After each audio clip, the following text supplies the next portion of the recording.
All right, everybody, welcome to another edition of Dan's Grand Valley Layout.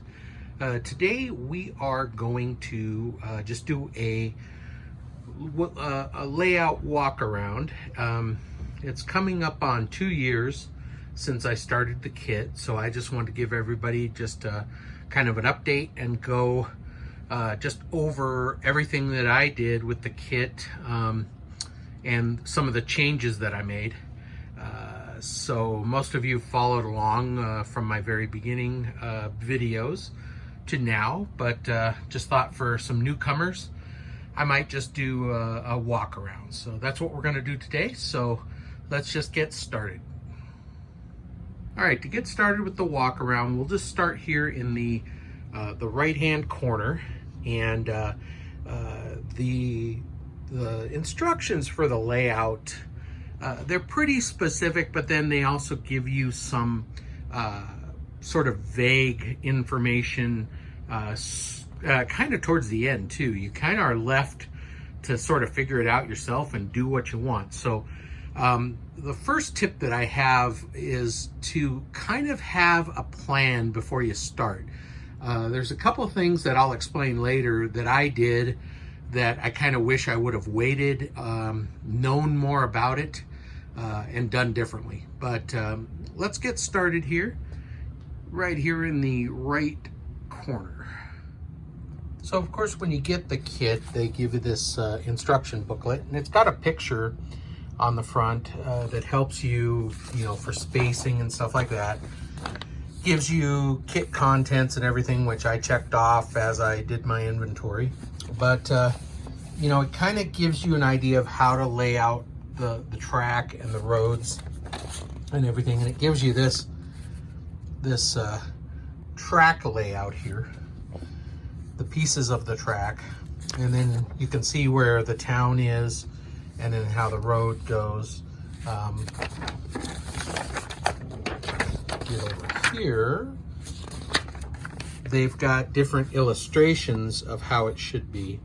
But and this is a kind of a map of where you can do your foliage and your ground cover and stuff like that.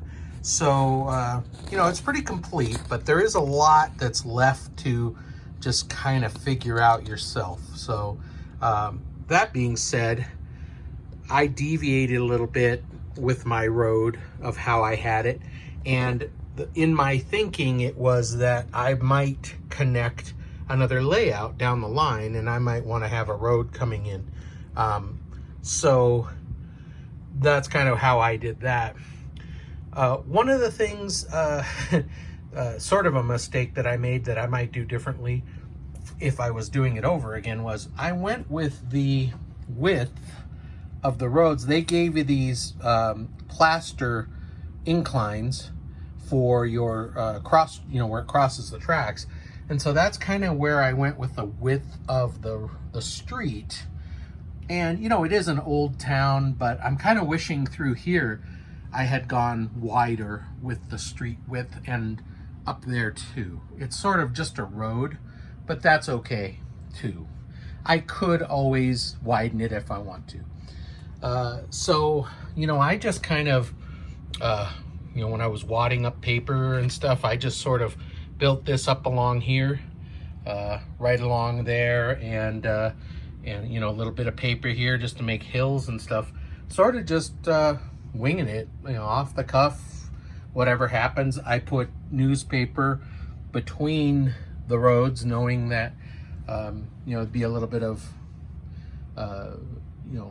three-dimensional terrain there rather than just flat.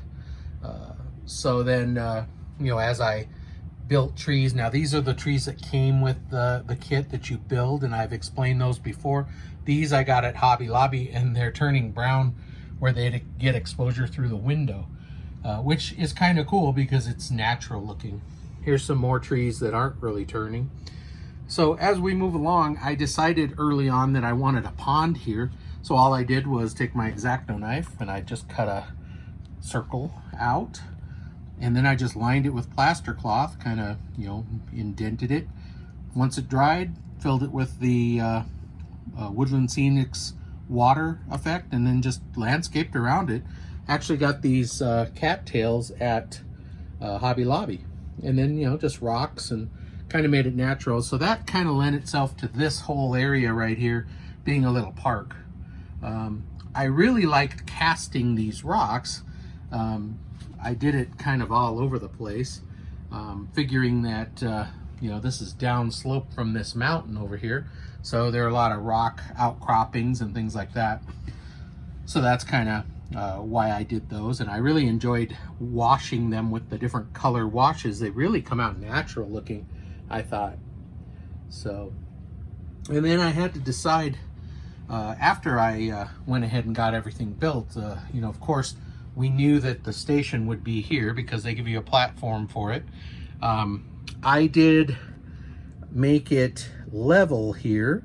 I deviated from the instructions a little bit. It should have been just a little bit higher, just, I mean, not even, probably a 1/16 of an inch, but no big deal. I just pressed some ballast in there, made it flat, glued it in, and it looks great. But kind of decided early on, I mean, I knew I wanted two industries on this side and two over there as the plan called for. I didn't know which ones, and that was just a matter of, after I got everything together, which buildings kind of fit better for me.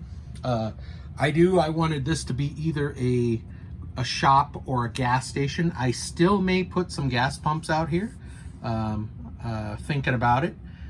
Just haven't got any yet, but I might throw an island out here and have gas pumps. So I kind of wanted that because as you come into town, obviously, you know, rolling in with a car, you can get some gas there, or, you know, a shop. That is it's a freight forwarder, which came in the kit. And then those two, that's a tire manufacturer or a warehouse, and that's a freight forwarder also. So the way I have it, I've just got them dealing with you know, big freight that goes on flat cars. These guys are actually doing US mail. I've got the sacks inside the train cars, and then if I can swing around here, out on the dock as well. So these just kind of lent themselves to what made sense to me. Now, when I got the kit, I went ahead and purchased the Woodland Scenic City and Industry building set, and that basically gave me 15 buildings that were all set to go. This way I didn't have to try to figure out buying them individually. It also gives you detailed accessories, which are die-cast metal. You have to cut them, paint them. I haven't got to much of that yet. Same with the decals that they give you. But it was a really nice starting point to have all of the buildings that I needed for the kit. That was really nice. A lot of fun too. So, you know, I wasn't just building the kit all the time. Sometimes I'd go ahead and build one of the buildings or two, and I documented some of those on past videos. There's my box over there. It's got some stuff in it, but they gave you a full color picture, so you have something to go by. And sorry that I'm on edge here, but that's gives you something to base your decisions on. They have the shop there as well. It's a different color, but you know, they did what I did, and some of their other buildings are a little bit different, but very similar. So one thing I knew early on as I did the tunnels was that I wanted there to be a rocky texture inside, and I mean, that on the video looks like it's almost three-dimensional, but all that are not decals, but photo sheet that I bought off of eBay. It's just a piece of paper. So all I did was cut the strips to line the walls of the tunnels, and it really looks cool for the cab ride videos, because as the train goes in, I mean, it kind of looks like that's real rock sticking out, and I don't know how that effect is, but that's pretty cool. So that was a successful thing. So then just following along, I had to figure out what I wanted to do with the town, and that was probably the most challenging. I kind of didn't leave myself a lot of room. I decided to glue that big rock outcropping there, and a lot of this mountain could have been pushed back more. Same on the side of the road, and I would have had some more room for the buildings. But as it turns out, you know, I just kind of figured out where they would fit and sort of make a little town square, and that's kind of what I came up with. None of the buildings are glued in yet. We're going to be doing lighting on those. That is just foam glued down and painted concrete. I didn't do the smooth it, which is what the kit called for. That's how I did these roads, and as I explained in past videos, that was a gigantic pain. So I decided to just make foam, and again, some of my older videos show how I did that with foam. Glued 1/8" foam on top, that became my sidewalks, and same for the industry area, the parking lots, that's all foam. And it was so much easier than trying to, you know, lay down plaster and smooth it, that I just went with that. The road, the dirt road, you know, I thought maybe I'd make it paved, but I just went ahead and went with dirt. I'm actually working on the other guardrail. I have a video where I made that guardrail. I've got one that's gonna be going along here, because if you come down that hill and don't make it, you're gonna go right off the cliff.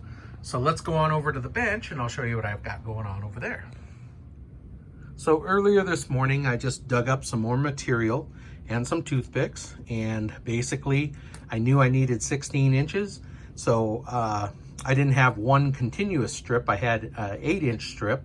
So I just cut several strips, glued it together in the middle, laid my toothpicks on it, and then what I'm gonna do, this will be the bottom part that's gonna fit down into the holes, and then I'll just cut each one off at the top, just like I did the other one. So as soon as it's all dry, I'm gonna go ahead and paint it, get it all set to go. I put a little, just a little bit of reinforcement here, because it is gonna move a little bit. It's gonna bow to follow the curve of the road.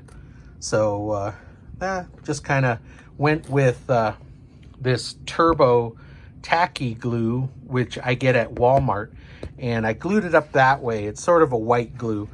The one I did last time, I did CA glue, this tight bond, and it was a disaster. It didn't take well, didn't glue instantly like I thought it would.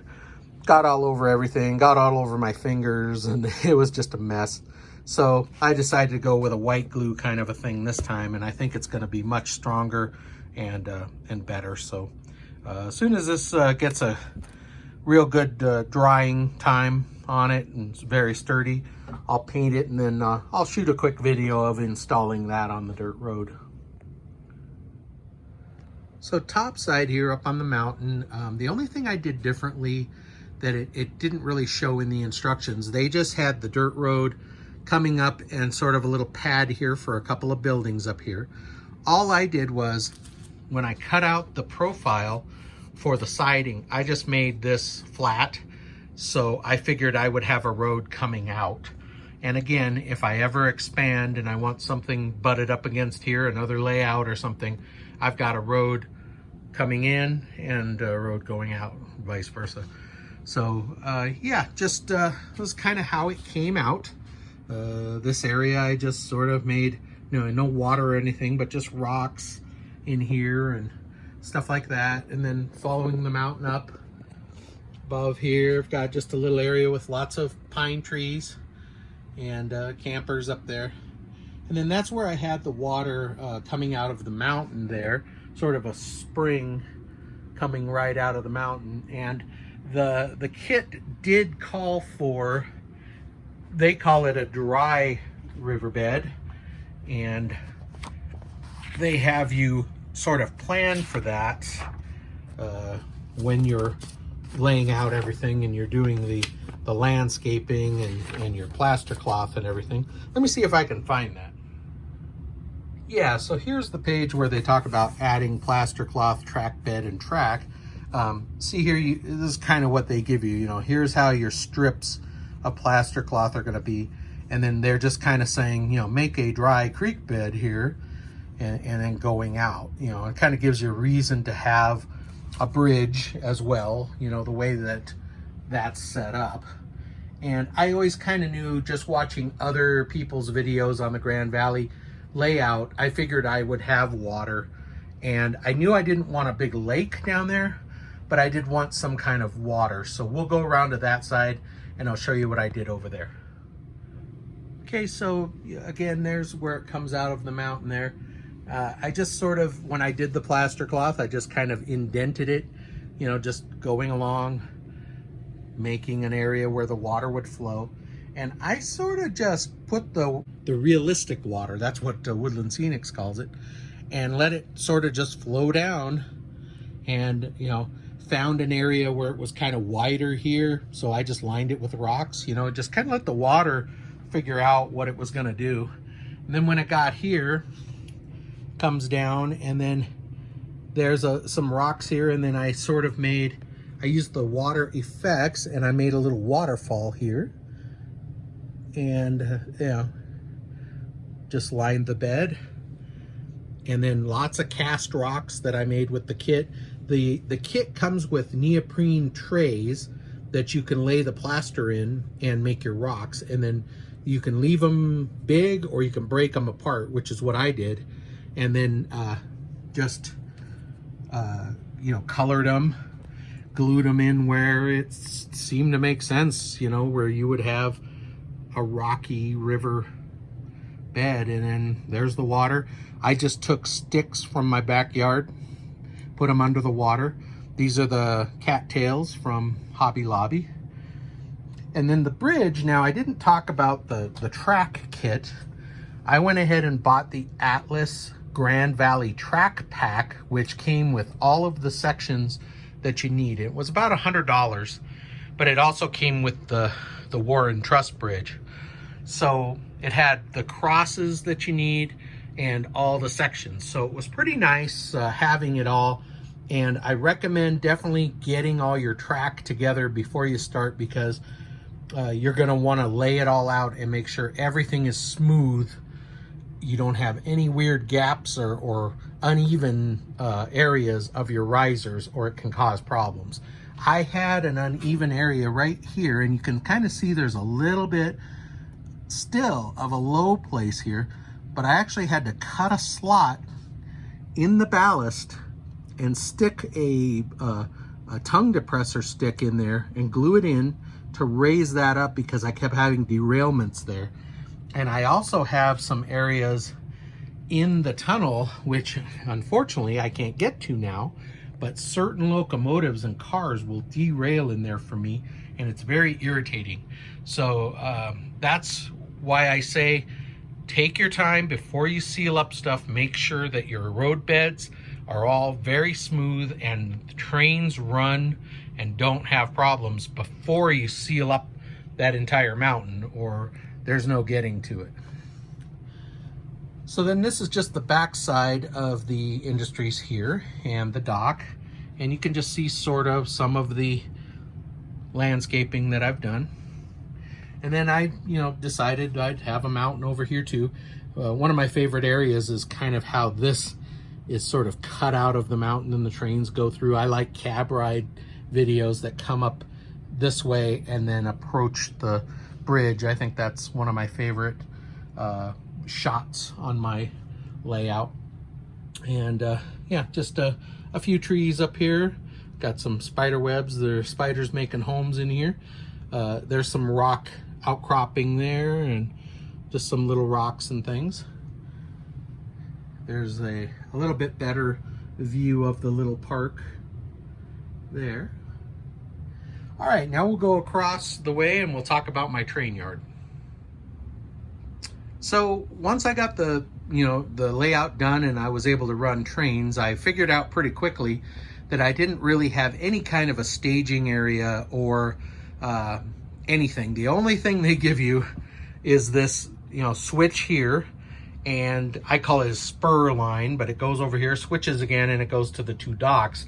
So you could stage some trains in there, but they can't cross the main line here, or you got a problem. Or if they're parked in here, they're blocking the road. So that became a problem. So I decided that I wanted to make a train yard, and I have videos on how I did this. So I just took a 12-inch wide pine board, made some risers, glued it on here, and just went ahead and extended out. Now I removed the straight piece that was here, and again, I'll go ahead and put up some links to the videos that show how I did this job. Put them right up here, but replace the straight with a left-hand turnout, which then opens up to my yard here and gives me a bypass here. So if a train is at the station, other trains can bypass. Now it's not huge, you know, I don't have the luxury of a lot of room here. This is 4x8, but at least, you know, if you've got a small passenger train sitting there, you can bypass a train around it.